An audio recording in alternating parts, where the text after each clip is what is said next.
বিসমিল্লাহির রহমানির রহিম। প্রিয় দর্শক, আমরা নামাজের মাসআলা নিয়ে ধারাবাহিক পর্যালোচনা করছিলাম। আজকে আমরা আলোচনা করব, যদি আমরা ইমাম সাহেবকে রুকুতে পাই। আমরা সকলেই জানি ইমাম সাহেবকে রুকুতে পাওয়া মানে রাকাত পাওয়া।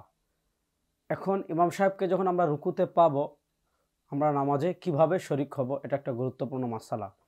এক্ষেত্রে আমরা অনেকেই অনেক সিস্টেমেই করি সঠিক মাসআলাটা না জানার কারণে।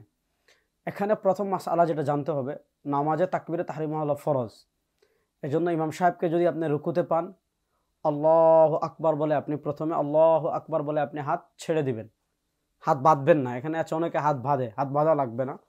আল্লাহু আকবার আপনি তাকবীরে তাহরিমা দিয়ে হাত ছেড়ে দিবেন, তারপর আবার আল্লাহু আকবার বলে আপনি রুকুতে চলে যাবেন।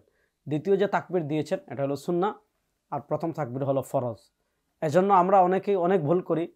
কেউ ওই দূর থেকে তাকবীর দিয়ে এসেই রুকুতে চলে যায়, আবার কেউ এক তাকবীর দিয়েও চলে যায়। এক্ষেত্রে সঠিক নিয়ম হলো আল্লাহু আকবার বলে, এটা হলো তাহরিমা, আমরা হাত ছাড়বো, তারপর আবার আল্লাহু আকবার বলে আমরা রুকুতে যাব।